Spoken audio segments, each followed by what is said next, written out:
Hello, I'm Dr. David Santos. We're continuing our study in medieval pagan myths and religions. In this point, we're going to look at water, pilgrimage, and the sacred, pagan rites, and Christian conversions.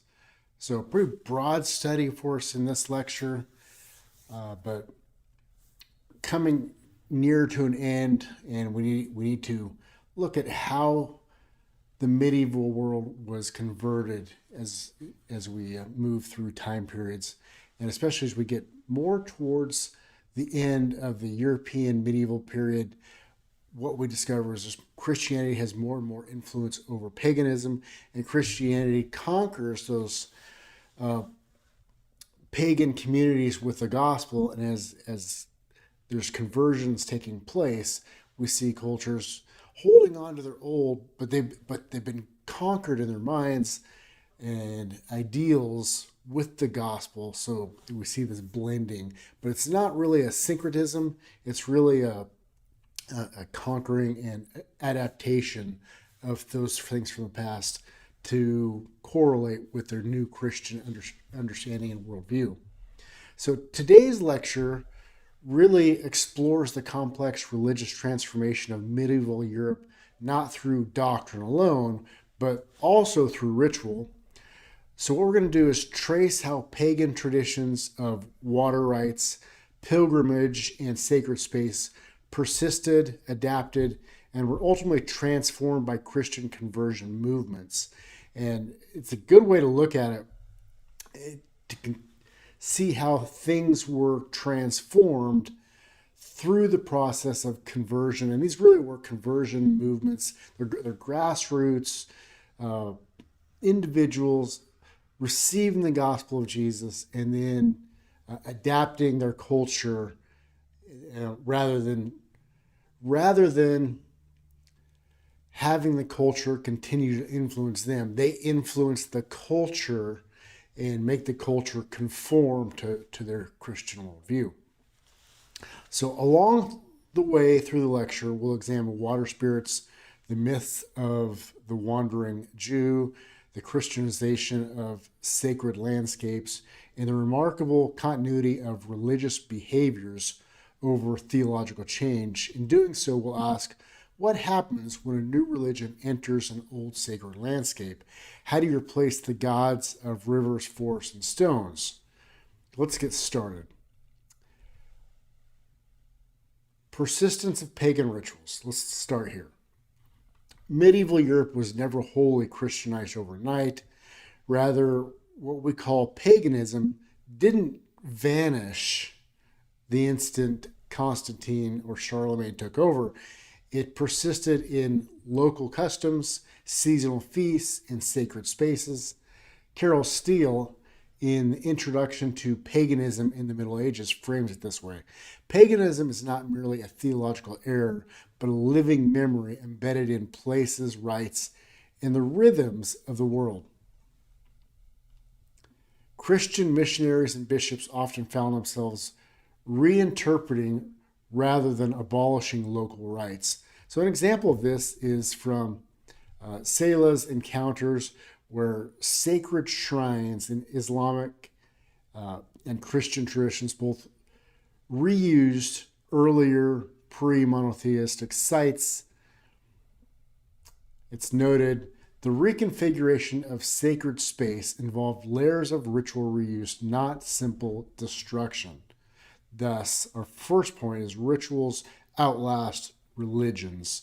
So as you look at the old religions, those rites continue to be passed on through one to another, and now we see them being reinterpreted based on a biblical worldview now.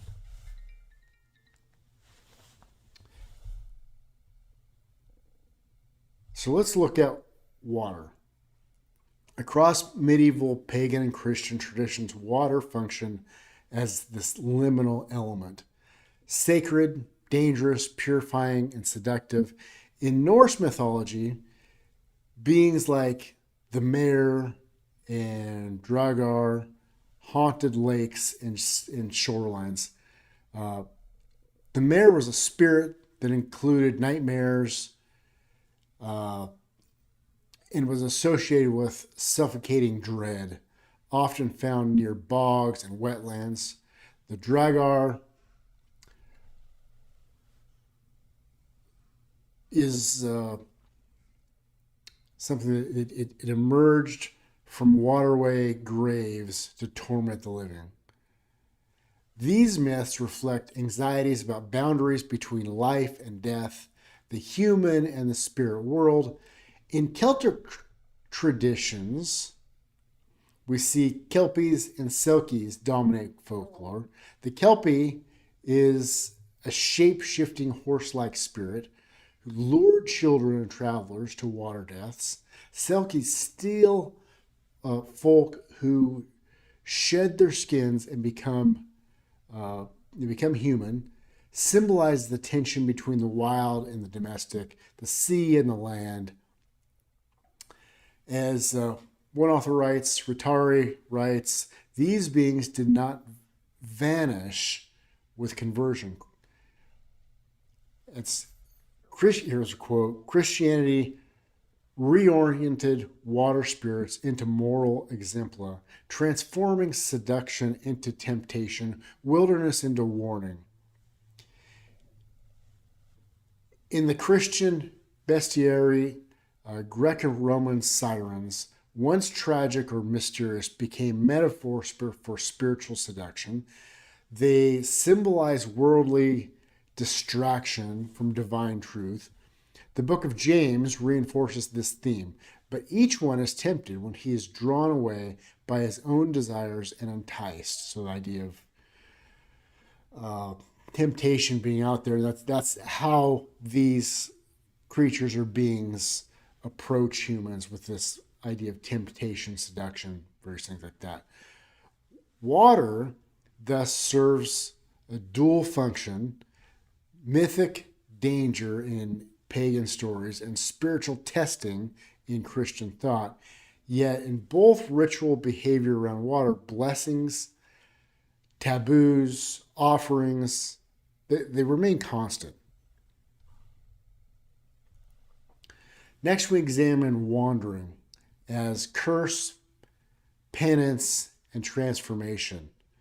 And we may think about the ideas of penance and transformation from the previous lecture on the things about Arthurian mythology and how the ideas of penance and transformation work out in the search for the Grail. Here we see that medieval legend of the wandering Jew emerges as a fusion of anti-Semitic folklore and penitential theology. According to legend, a man mocked Christ on his way to the cross and was cursed to walk the earth until the second coming. As Sarita Malik Sela observes, the wandering Jew is a figure suspended in sacred time, whose movements become a ritual echo of divine punishment and the church's unresolved need for Jewish presence and absence. His endless journey becomes a negative pilgrimage, a parody of redemption, contrasting with the Christian pilgrim's hope. In Christian thought, pilgrimage is sacred. Maybe we can call it sacred wandering. It is an imitation of Christ, a bodily reenactment of the Passion. Pilgrimage was both penance and praise, leading to sacred sites like Jerusalem or other, perhaps even local shrines. As Elva Johnston writes regarding Ireland, burial practices and ceremonial stones and epigraphy show shifting religious affliction, blurring lines between pagan and Christian identity. We can actually see this in the archaeology of the early church in Jerusalem and areas close to there. As pagans are converted in the Levant, they maintain some of those traditions, and yet they find they have to reinterpret them. Remember, not everyone's run around with their Bibles, so they're They're learning as they go. They're being instructed by elders. And those elders aren't sending out email blasts. They're not sending out texts and hitting everyone all the time. It takes time to teach doctrine. It took time for them to develop doctrine. So it was natural for some of these things to take place. And crucially, many pilgrimage routes were built on pre-Christian paths, reusing ancient roads, standing stones, and sacred wells, yet not all theological reflections on wandering were redemptive. Matthew 27:25 tragically was used to frame Jews as eternally culpable, which is his blood be on us and on our children. In contrast, Luke 19:10 corrects this. The Son of Man has come to seek and to save that which was lost. The theological claim then is that all can be redeemed, even the exiled wanderer.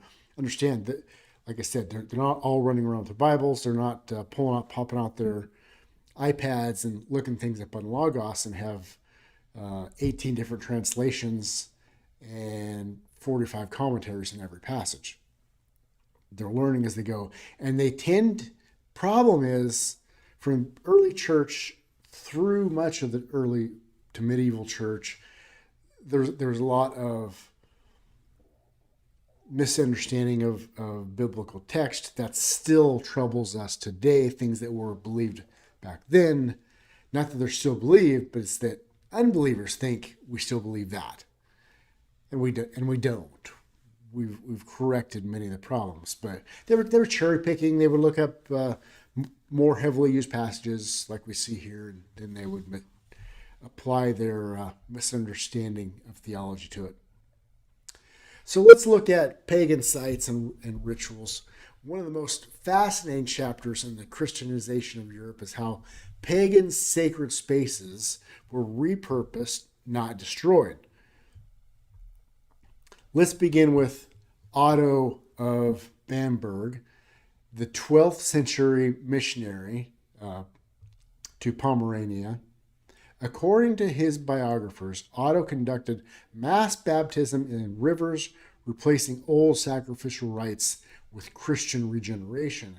He also strategically timed feast days to align with traditional pagan feasts. If you're already used to getting together a day, celebrate something and redeem that day is the idea. As documented by Robert Barrett, Otis's success was partly due to his respect for local customs. You're allowed to reinterpret them. Conversion was, here's a quote from Bartlett, The Conversion of Europe, 1985. Conversion was rarely a matter of outright suppression. Rather, pagan rites were re-inscribed into a Christian framework.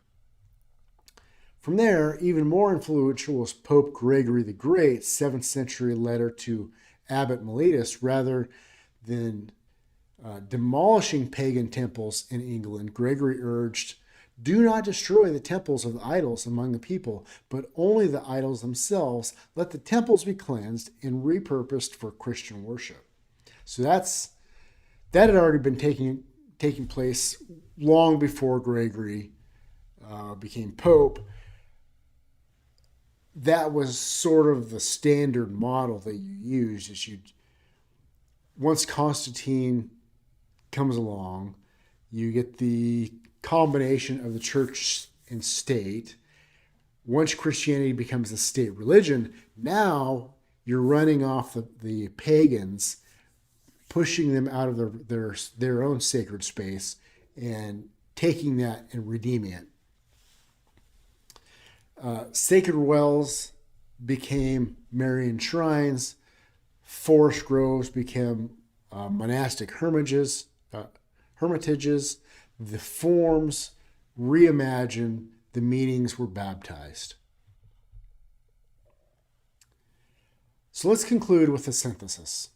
Across all these examples, water rites, wandering, sacred sites, we observe that ritual persists even as theology shifts, sacred geography remains potent in that world. Those forests, rivers, mountains continue to evoke awe. Pilgrimage, sacrifice, purification link pagan practice to Christian sacrament. Mythic temptation becomes moral allegory, but the ritual form endures. Nature becomes a backdrop for grace, not as a source of divinity. So you can see these things remain important, but they change to fit the biblical worldview. We see one author wrote, "We must resist seeing local religiosity only as leftovers. They represent complex social worlds, not merely pagan survivals."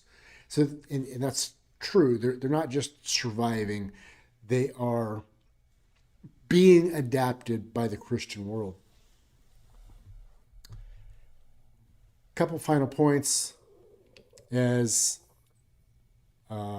Engelbert argues, we must also resist projecting our modern idea of identity back onto the ancient categories.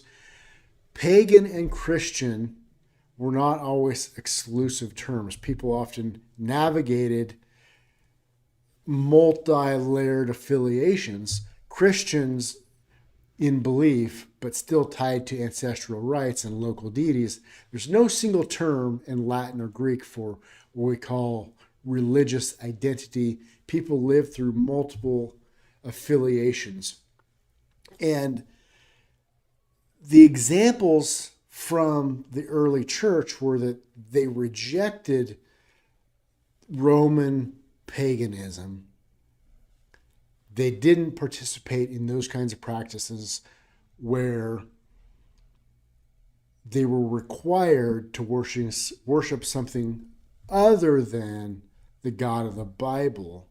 Once we get to this world, the medieval world, that wasn't what was being required or asked. And this was a world where those ancient rites and rituals and ideas and philosophies could all be adapted, could all be influenced to change to match what they believed anyways was their Christian worldview. They had plenty of theological issues. We could go through that. This is not the course for that. So in closing, in the end, the story of Christianization is not merely one of conquest, but of transformation through ritual, or rather transformation of ritual.